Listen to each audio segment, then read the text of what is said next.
They took me to court over fines, then discovered I was never an HOA member. Hello everyone. Before we begin today's story, I have a small favor to ask. Please hit the subscribe button and turn on the notification bell so you never miss our channel's new videos. It is quick, it is free, and it is the best way to support us in bringing you more dramatic and emotional stories like this one. Your support truly means the world to us. And tell me, where are you watching from today? Drop your city or country in the comments below. Thank you very much. Now let us go back to our main character. Mr. Mercer, can you show this court where you agreed to become a member of Cedar Grove Estates? The judge's question landed so quietly that, for a second, nobody moved. I sat at the defendant's table with both hands resting on a battered manila folder. Across the aisle, Rebecca Whitmore sat beside the HOA attorney in a cream-colored blazer, her red nails curled around a silver pen. 10 minutes earlier, she had been smiling. Now she wasn't. The courtroom smelled like old paper, floor cleaner, and coffee that had been sitting on a burner since sunrise. Somewhere behind me, an air vent rattled softly. The HOA attorney opened one binder, then another. Paper scraped against paper. Rebecca leaned toward him. He whispered something. Her fingers stopped moving. My name is Daniel Mercer. I'm 43 years old, and I've spent most of my adult life working as a residential contractor. I know lumber, concrete, wiring, permits, and what happens when somebody tries to hide rotten framing behind fresh drywall. But 8 months earlier, I knew almost nothing about homeowners associations. That was how Rebecca got this far. She had fined me for my truck, my workshop door, my fence, even the stack of cedar boards beside my garage that I was using to build my daughter a bench. $75 became $200. $200 became $900. Then came administrative charges, late penalties, attorney fees, and violations I didn't even understand. By the morning Rebecca dragged me into court, Cedar Grove Estates claimed I owed them $18,740. They wanted a judgment. They wanted a lien against my house. The same house my father had spent 30 years protecting. The same house where my 15-year-old daughter, Emily, still kept one photograph of her mother beside her bed. Rebecca thought that number would scare me. Truthfully, it did. But fear and surrender are two different things. The judge adjusted his glasses and looked toward the HOA attorney. I'll ask again, he said. Where is the document establishing Mr. Mercer's membership? The attorney cleared his throat. Your Honor, the property is geographically associated with Cedar Grove Estates. That wasn't my question. Silence. I could hear Rebecca breathing now. Fast. Shallow. The attorney turned another page. Then another. That sound took me back to my father's workshop 8 months earlier. Dust floating through afternoon sunlight. The smell of sawdust trapped in old wooden drawers. My hands digging through a dented metal box filled with tax receipts, surveys, and documents I almost threw away. There had been one folded map inside. A survey from 1998. Across the bottom, in my father's blocky handwriting, were 6 words I hadn't understood at the time. The line matters. Never forget that. I thought he meant the property line. I was only half right. Because my father had drawn another line 27 years earlier. A legal one. And Rebecca Whitmore had spent 8 months crossing it. The HOA attorney finally stopped searching. Your Honor, he said carefully, we may need a brief recess. Rebecca turned toward him. What do you mean? He didn't answer her. That was when I opened my manila folder. The dry crackle of the old survey sounded impossibly loud as I laid it flat on the table. Rebecca stared at it. For the first time since this nightmare began, I saw something behind all that polished confidence. Recognition. She had seen that document before. And suddenly I understood something even more important. Rebecca hadn't brought me to court because she believed she was right. She had brought me here believing I could never prove she was wrong. There's a difference. And before that morning was over, it was going to cost her far more than $18,740. 8 months earlier, the only thing I wanted from Cedar Grove was silence. After my wife, Laura, died, silence became something I understood differently. It wasn't emptiness anymore. It was the sound of surviving. Emily and I moved into my father's old house at the western edge of Cedar Grove Estates 3 months after the funeral. Dad had left it to me when he passed 2 years earlier, but I kept putting off the move. Too many memories lived inside those walls. Eventually, memories were exactly why we came back. The house wasn't impressive. 3 bedrooms, faded brick, A detached workshop with cedar siding my father had installed himself. Behind it stood an old maple tree whose roots had pushed one corner of the patio almost 2 inches out of level. I could have fixed it. I didn't. Laura used to sit there. Some things don't need fixing. The first Saturday after we moved in, Emily found an old photograph wedged behind a kitchen drawer. Laura was standing beneath that maple tree, 27 years old, laughing while my father burned hamburgers on the grill. Emily stared at it for a long time. "Can I keep this?" "Yeah," I said. "That one belongs to you." She put it beside her bed that night. That was when I decided we were staying. I'm a contractor. I've spent 22 years rebuilding houses other people gave up on. Rotten joists, cracked foundations, water damage, fire damage. I've learned that most problems look worse once you open the wall. They also become easier to understand. So I started working on Dad's place. Every evening after work, I changed into an old gray t-shirt, opened the workshop doors, and repaired one small piece of our life. Emily helped. She complained about splinters, stole my tape measure constantly, and somehow managed to get sawdust into every pair of shoes she owned. We decided to build a cedar bench together for the maple tree. That bench mattered later. So did the cedar boards stacked beside my garage. At the time, they were just lumber. One Sunday afternoon, I was cleaning Dad's workshop when I found a dented green metal box beneath his workbench. The hinges squealed when I opened it.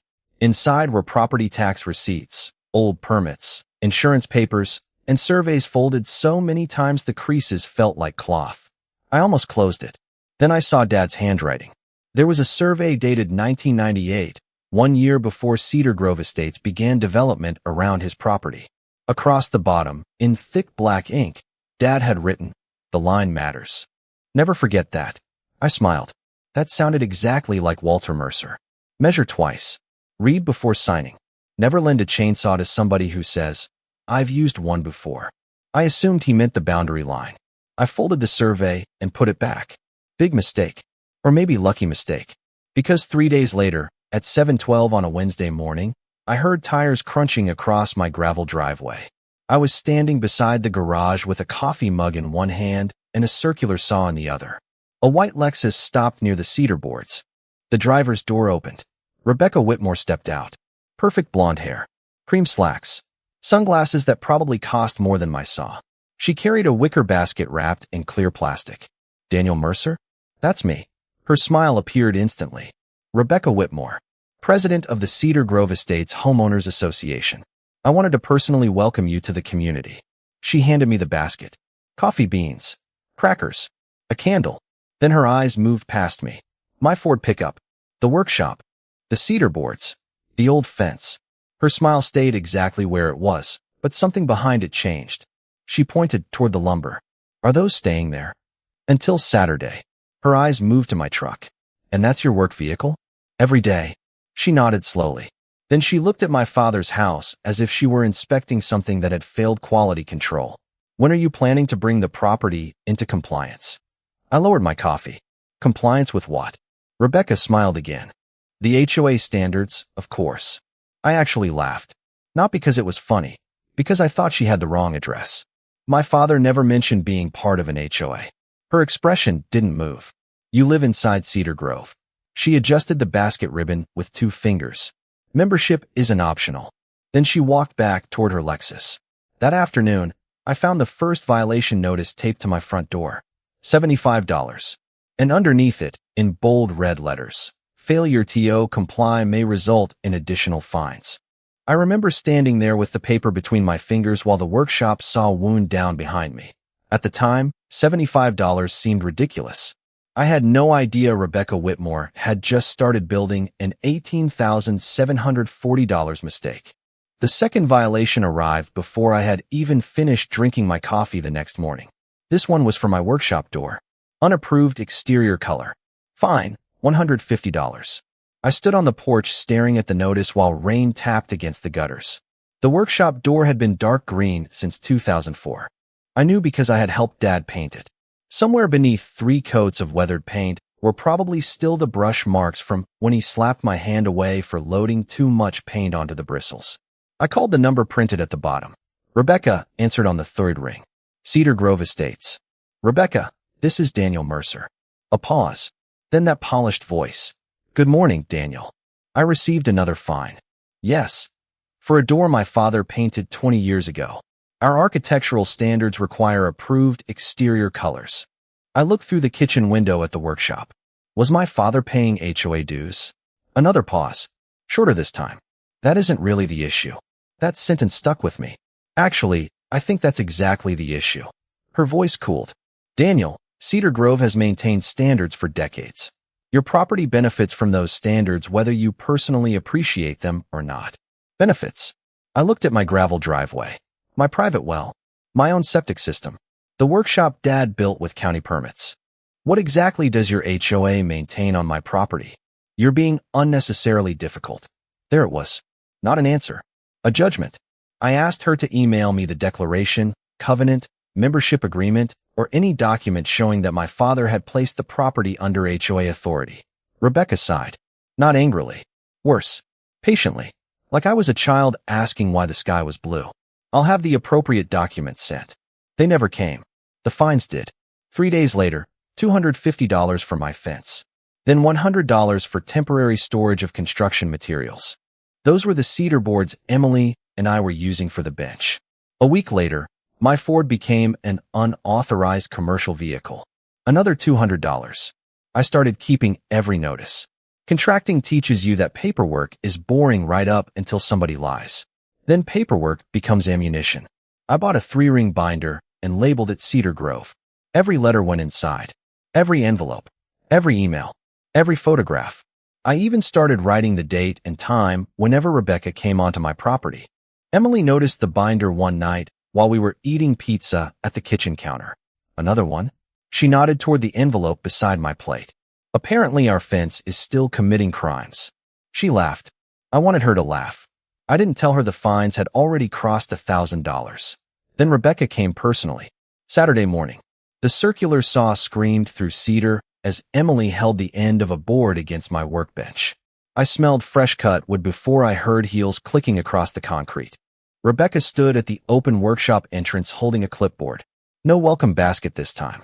You're continuing construction after receiving notice. I switched off the saw. The blade spun down with a metallic whisper. I'm building a bench. Outdoor furniture requires architectural approval if visible from common areas. I glanced toward the road, nearly 80 feet away. There are no common areas here. Her jaw tightened. You seem determined to challenge every rule. No. I'm asking you to prove the rules apply. Emily had gone quiet behind me. Rebecca noticed her. For half a second, I thought that might soften things. Instead, Rebecca looked directly at my daughter. Your father could avoid all of this by simply cooperating. That did it. I stepped between them. You talk to me. Rebecca blinked. Excuse me. You have a problem with this property. You talk to me. Leave my daughter out of it. Her red nails tightened around the clipboard. Then the smile returned. Thin. Cold. Of course. She pulled a folded paper from beneath the clip. Then consider yourself formally notified. She handed it to me. Notice of continuing noncompliance. Daily penalties would begin Monday. I read the first paragraph, then looked up. Rebecca was already walking away. That evening, I opened Dad's green metal box again. This time I wasn't feeling nostalgic. I was looking for evidence. Tax records, permits, deeds, old correspondence. I found Cedar Grove documents, but nothing with Dad's signature agreeing to membership. So I sent Rebecca a certified letter. 1 page. 1 question. Show me the document where Walter Mercer agreed to join Cedar Grove Estates. The postal receipt came back signed. Rebecca had received it. She never answered. Instead, 2 weeks later, a process server knocked on my door. Emily was doing homework at the kitchen table when I opened it. The man handed me a thick envelope. Daniel Mercer? Yes. You've been served. The door closed. I tore the envelope open. Cedar Grove Estates Homeowners Association versus Daniel Mercer. They were suing me for unpaid fines, enforcement costs, and attorney fees.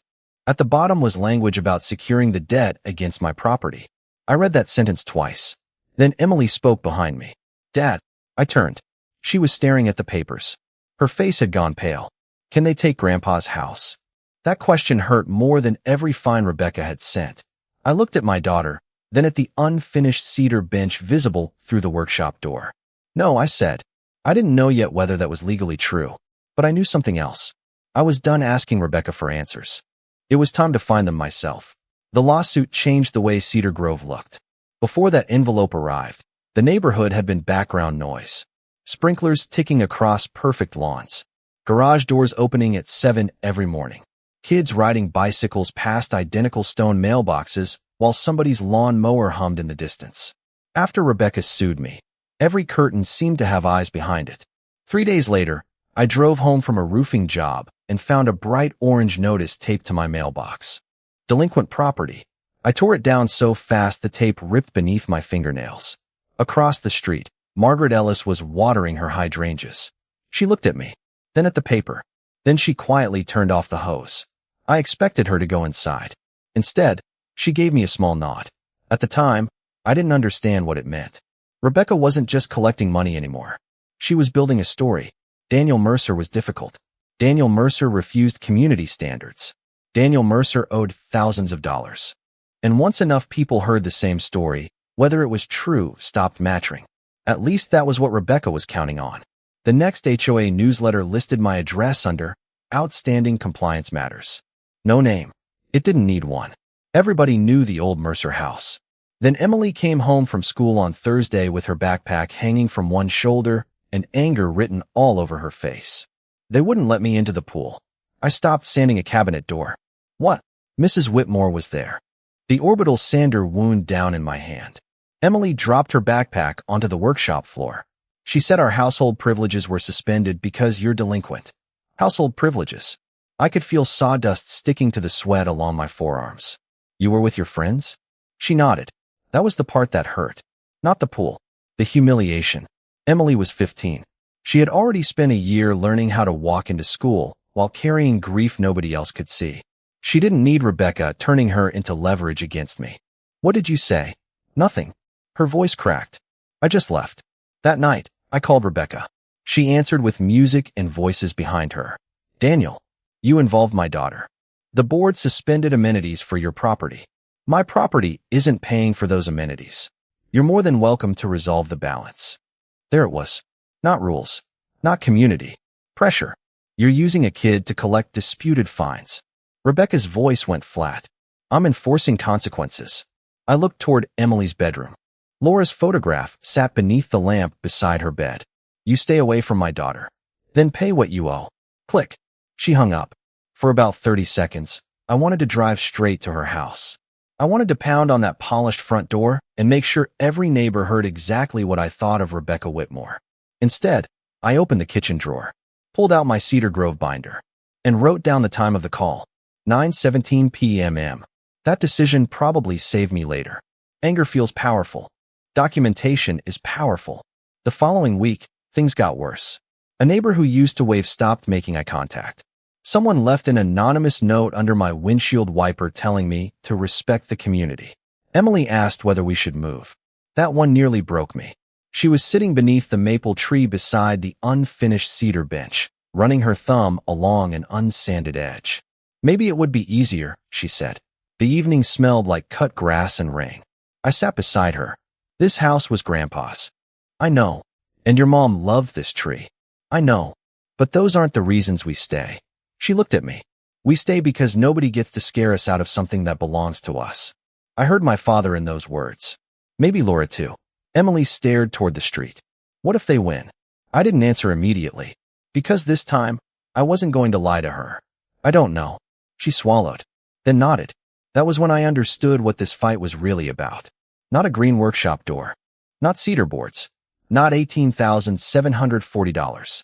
My daughter was watching me learn whether official-looking paper mattered more than truth. So the next morning, instead of going to my first job site, I drove downtown. The county records office was in the basement of an old government building where the fluorescent lights buzzed and everything smelled faintly of dust and toner. I carried Dad's 1998 survey under my arm. A clerk named Susan pointed me toward a terminal. Parcel history.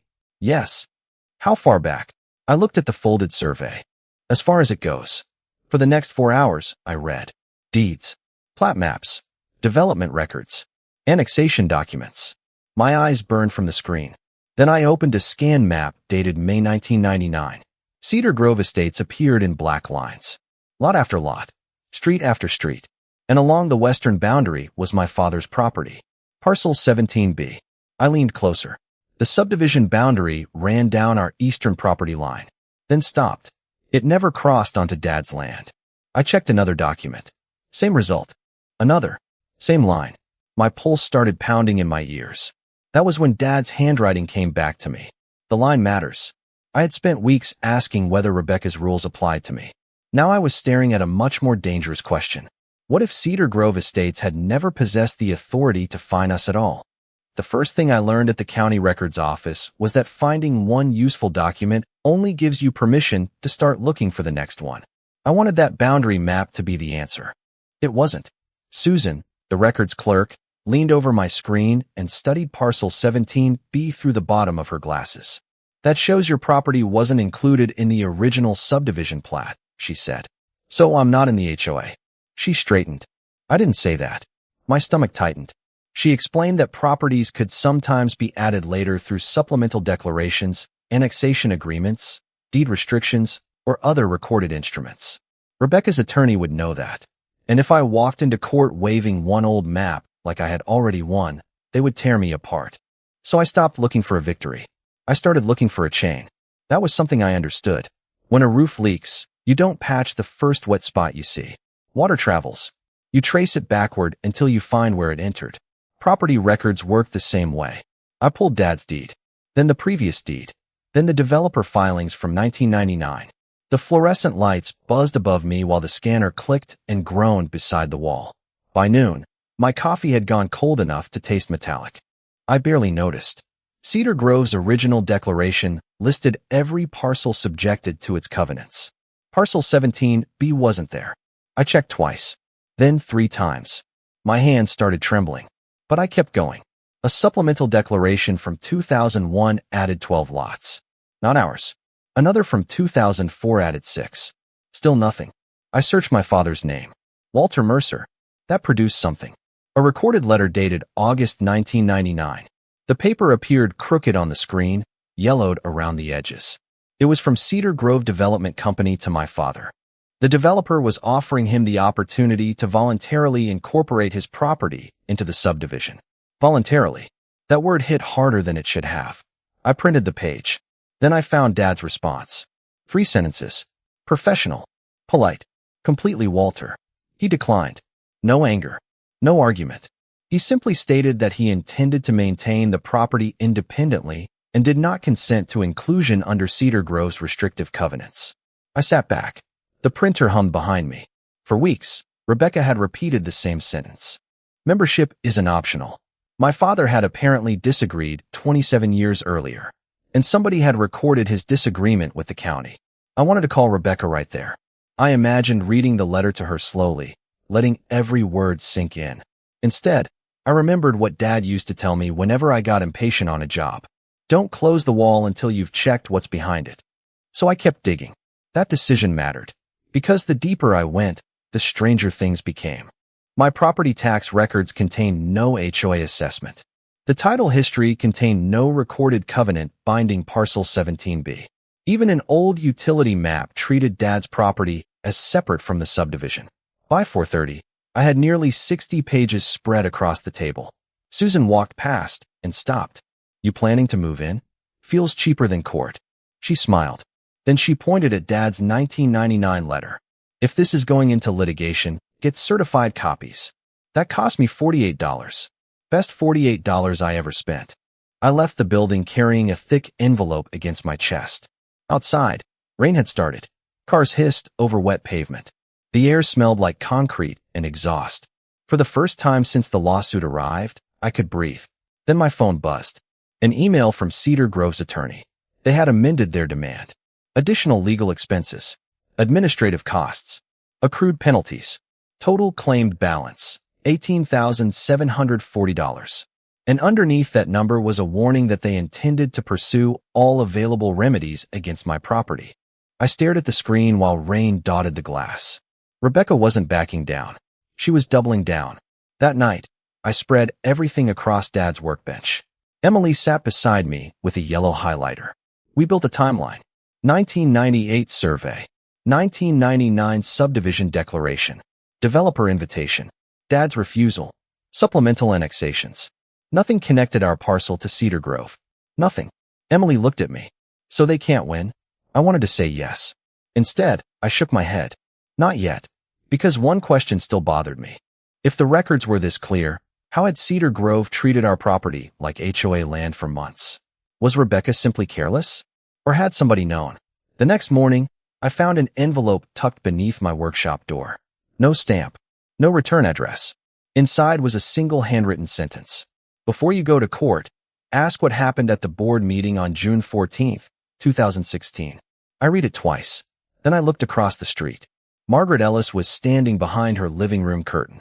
This time, when our eyes met, she didn't look away. Margaret Ellis crossed the street at 6:40 the next morning carrying a cardboard banker box against her chest. I was already in the workshop. The smell of coffee and fresh cedar hung in the cold air while rainwater dripped from the gutters outside. Emily had left for school 10 minutes earlier, and I was studying the anonymous note for probably the 20th time. June 14, 2016. Margaret stopped at the open workshop door. I suppose you know that was me. I looked at the box. I had a feeling. She glanced toward Rebecca's house 3 doors down. Can we talk inside? That was the first time I saw fear in her face. Margaret was 68, soft-spoken, silver-haired, the kind of neighbor who brought cookies at Christmas and remembered everybody's birthday. Her husband, Harold, had died 4 years earlier. What I hadn't known was that Harold had served as Cedar Grove's treasurer for almost a decade. Margaret placed the box on Dad's workbench. Dust puffed from the lid. Harold kept copies. Copies of what? Everything. She opened it. Meeting minutes. Budgets. Letters. Old financial statements. Folders packed so tightly the cardboard sides bowed outward. The smell of yellowing paper mixed with sawdust. My pulse quickened. Why didn't you bring this to me before? Margaret looked down. Because I was afraid. No excuses. No elaborate explanation. Just the truth. After Harold died, Rebecca had become increasingly aggressive with residents who questioned board decisions. Margaret had watched neighbors get buried in violation notices after speaking at meetings. She had seen people stop asking questions because questions became expensive. I told myself it wasn't my fight, she said. Her fingers trembled against the box. Then I saw Emily come home from that pool. That shut me up. Margaret pulled out a blue folder. June 14, 2016. My mouth went dry. Inside were 7 pages of meeting minutes. Routine stuff at first. Landscaping. Pool repairs. A complaint about garbage collection. Then Margaret pointed to paragraph 11. I read it once. Then again. Mercer parcel remains excluded from association jurisdiction due to owner's refusal of annexation. There it was. Not implied. Not buried in some complicated legal description. Plain English. My property was excluded. I looked at Margaret. Rebecca knew? She turned the page. The attendance list ran down the left side. Board Secretary, Rebecca Whitmore. For a moment, all I heard was the ticking of Dad's old wall clock. Rebecca had sat in that meeting.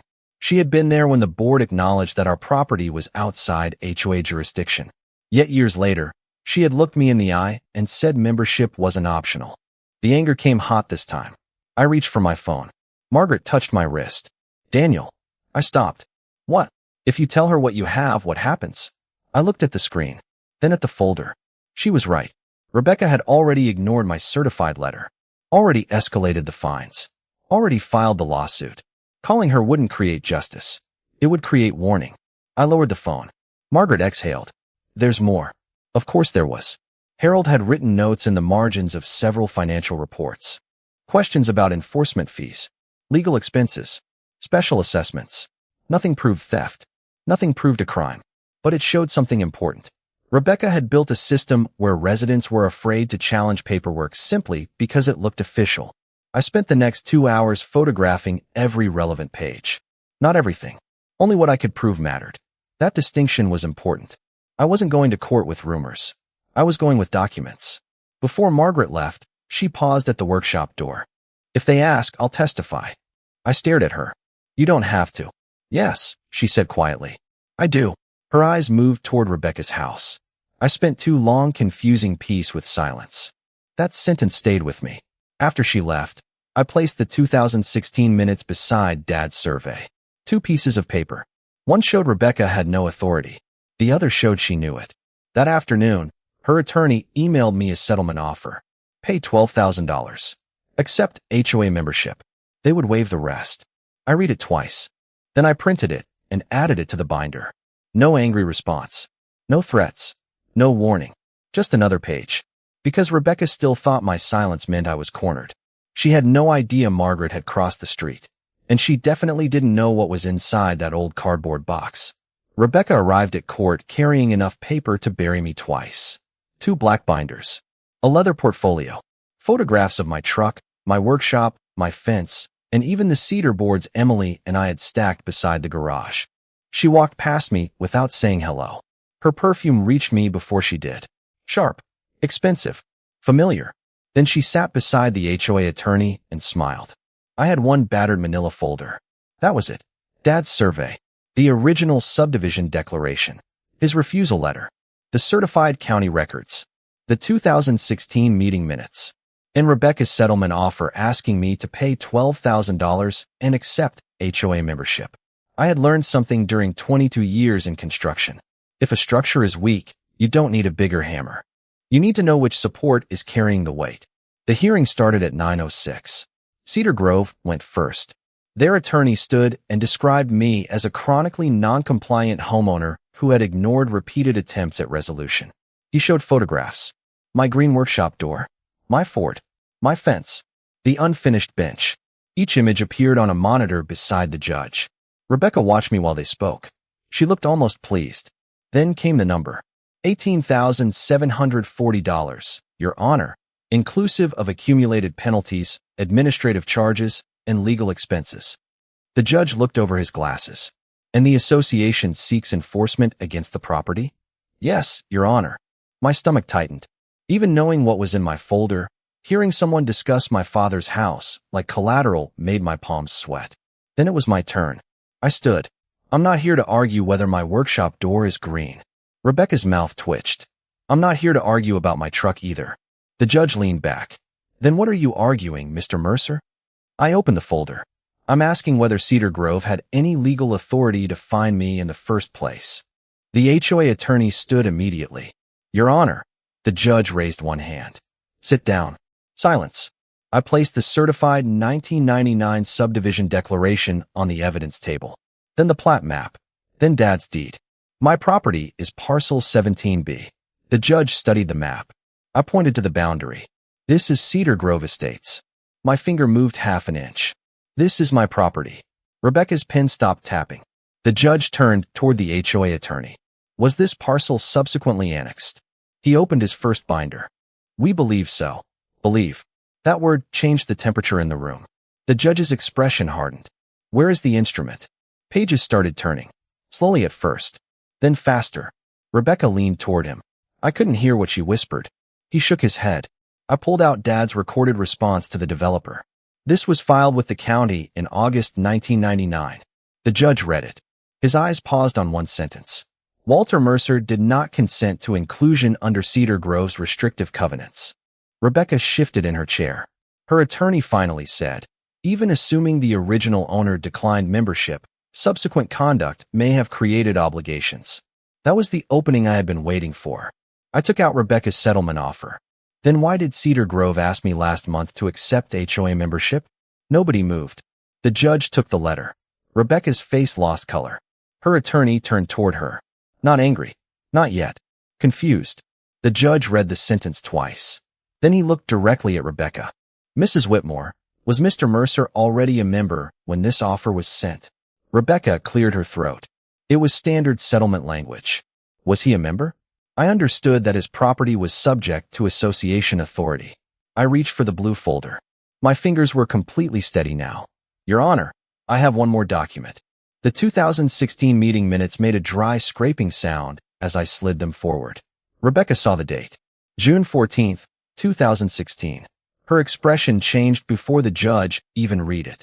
That was all I needed to see. The judge scanned paragraph 11. Then the attendance list. Then Rebecca. Mrs. Whitmore, you were board secretary at this meeting? She swallowed. Yes.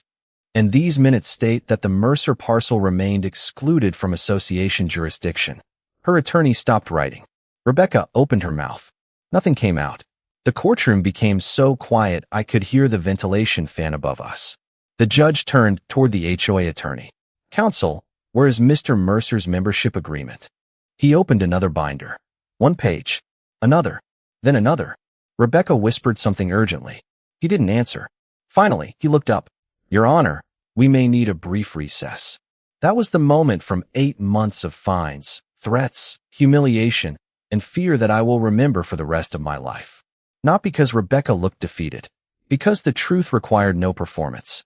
No shouting, no revenge, just a boundary line, an old meeting record, and one question they should have answered before they ever came after my home. I looked across the aisle. Rebecca was staring at Dad's survey, and for the first time, she understood what Walter Mercer had known 27 years earlier. The line mattered. The judge gave Cedar Grove 15 minutes. Rebecca needed about 30 seconds to start falling apart. The moment we stepped into the hallway, she grabbed her attorney by the arm. I couldn't hear every word, but I heard enough. "You told me this was enforceable." Her attorney pulled his sleeve free. "You told me the parcel was annexed." That silence was different from the one inside the courtroom. This one had teeth. I sat on a wooden bench beneath a humming fluorescent light and said nothing. Margaret sat 2 seats away. She had come prepared to testify, wearing a navy dress and holding Harold's old banker box on her lap. "You all right?" she asked. I looked at Rebecca pacing 20 feet away. "I think I'm starting to be." When court resumed, Cedar Grove's attorney looked like a man who had discovered the floor beneath him was painted cardboard. He asked to withdraw several claims. The judge didn't immediately allow it. Instead, she wanted answers. Why had fines been issued against a parcel the board's own records identified as excluded? Why had Cedar Grove threatened enforcement against my property? Why had their settlement offer asked me to accept membership if they believed I was already bound? Rebecca tried to explain. She called it an administrative misunderstanding, then a historical ambiguity, then an inherited records problem. Each explanation sounded weaker than the last. The judge finally stopped her. "Mrs. Whitmore, an ambiguity does not authorize an association to manufacture jurisdiction." Rebecca's face went rigid. The fines were dismissed. All of them. The HOA's claim for attorney fees was denied. The court ordered the association to remove every enforcement notice tied to my property and prohibited further collection activity unless Cedar Grove could establish lawful authority. They couldn't. But the most important moment came after the hearing. Margaret opened Harold's banker box. Not for me. For Cedar Grove's attorney. She showed him the old financial notes. Questions about enforcement fees. Special assessments. Charges that Harold had flagged years earlier. The attorney's expression changed again. He asked if he could make copies. Margaret looked at me. I nodded. That was when this stopped being only my fight. Within 2 weeks, 3 longtime homeowners contacted me. Then 7. Then 12. People started checking their own records. One retired teacher discovered she had been charged penalties that didn't match the published schedule. A young couple found administrative fees nobody could explain. Another homeowner produced emails showing Rebecca had threatened escalating fines after he questioned a landscaping contract. None of those things automatically prove corruption, so I refused to call them proof. That mattered. Rumors were how Rebecca operated. We were going to operate differently. Documents first. Questions second. Accusations only where evidence supported them. At the next community meeting, every folding chair was taken. The clubhouse smelled like coffee, wet coats, and nervous sweat. Rebecca stood at the front beside the same wooden podium she had used for years. She tried to control the room. "This meeting will remain orderly." Nobody shouted. That was the beautiful part. Margaret stood first. Her hands shook as she carried Harold's folder to the microphone. "My husband spent years believing this board belonged to the homeowners," she said. "Somewhere along the way, we started behaving like the homeowners belonged to the board." Nobody moved. Then she described the 2016 minutes. The room changed. Questions started coming. Calm ones. Specific ones. Where were the financial records? Who approved the legal expenses? Why had disputed fines been treated as unquestionable debt? Why had residents been threatened for asking to see documents? Rebecca's answers became shorter. Then came the motion for an independent audit. It passed. The motion to remove Rebecca as president came next. She stared around the room like she couldn't recognize the people she had spent years controlling. The vote wasn't close. When it was over, Rebecca gathered her papers without looking at anyone. No dramatic screaming. No police. No cinematic explosion. Just the sound of paper sliding into a leather portfolio. That sound was enough. Over the following months, the new board began reviewing questionable charges and establishing a process for residents to inspect minutes, budgets, and enforcement records. I was asked to join. I declined. My property still wasn't part of Cedar Grove, but I agreed to help rebuild the old community notice board outside the clubhouse. Emily helped me. So did Margaret. We replaced the rotten frame, installed clear weatherproof panels, and added a locking document case where meeting notices and approved minutes could actually be seen. The first afternoon we finished, Margaret stepped back and smiled. Harold would have liked this. I ran my hand across the new cedar frame. Maybe Dad would have too. Rebecca thought taking me to court would teach one stubborn homeowner who held the power. Instead, she taught an entire neighborhood something far more valuable. Authority should never be trusted simply because it arrives on official letterhead.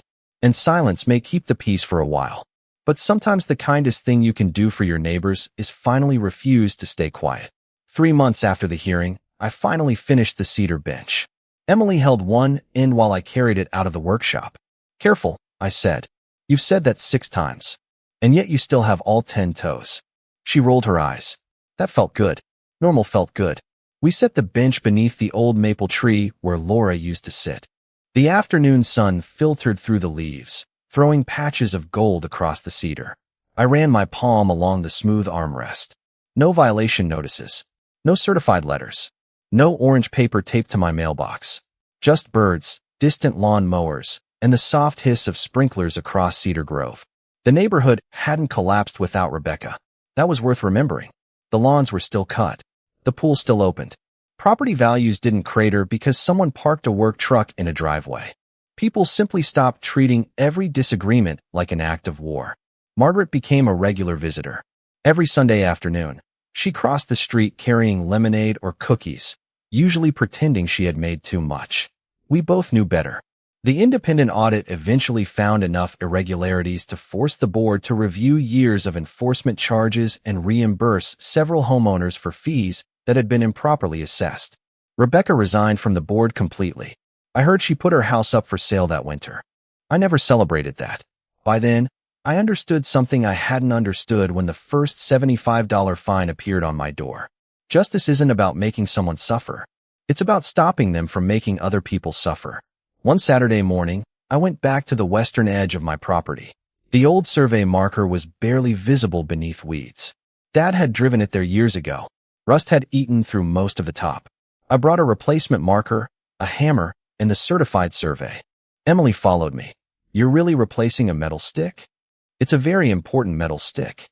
She laughed. I measured twice. Dad would have appreciated that. Then I positioned the marker. Clang. The hammer struck steel. The sound carried across the yard. Clang. Again. For months, every hard sound had meant trouble. A knock at the door. A mailbox snapping shut. A courtroom binder hitting a table. Now it was just a father and daughter marking the edge of their own land. Emily crouched beside me. Did Grandpa know this would happen? I looked toward the house. No, but he saved everything. He knew people forget where the lines are. She frowned. Property lines? I smiled. Those two. We walked back toward the maple tree. Dad's words had followed me through the entire fight. The line matters. At first, I thought he meant dirt. Then I thought he meant law. I finally understood he meant something larger. There is a line between leadership and control, between rules and intimidation, between keeping a community together and using a community to make people afraid. And there is another line inside each of us. The one where staying quiet stops being patience and starts becoming permission. Margaret had crossed that line when she carried Harold's banker box into my workshop. Emily had helped me understand why I needed to cross mine. That afternoon, 3 neighbors came over. Nobody had planned it. One brought sandwiches. Another brought a toolbox. Margaret brought lemonade. We finished a section of Dad's old fence that I had been meaning to repair for months. The same fence Rebecca once fined me for. Nobody talked about HOA politics. We talked about school, work, football, Laura, Harold, the people we missed. At sunset, everyone went home. Emily and I sat on the cedar bench, though it still smelled faintly sweet from the final coat of oil. She leaned against my shoulder. You know what Mom would say? I looked at her. She'd say you're stubborn. I laughed. She'd be right. And Grandpa.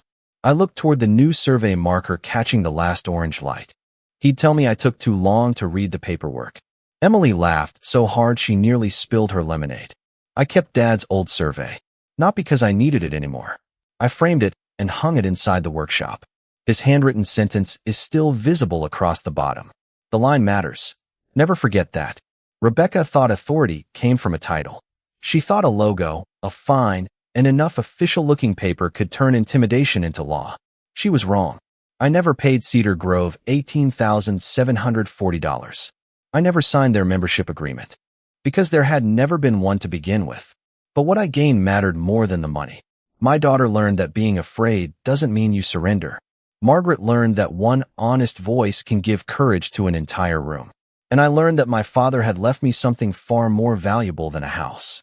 He left me a boundary, not just around our land, around what we were willing to let other people do to us. So when someone tells you they have authority over your home, your money, or your life, don't be impressed by the letterhead. Read the document, check the line, ask the question, and keep your evidence. Because justice isn't always loud. Sometimes it's an old survey folded inside a metal box. Sometimes it's a frightened neighbor finally deciding to speak. And sometimes it's one quiet question in a courtroom that makes an entire stack of threats collapse. Rebecca took me to court to prove I owed her HOA $18,740. Instead, she proved something my father had known all along. I was never theirs to control.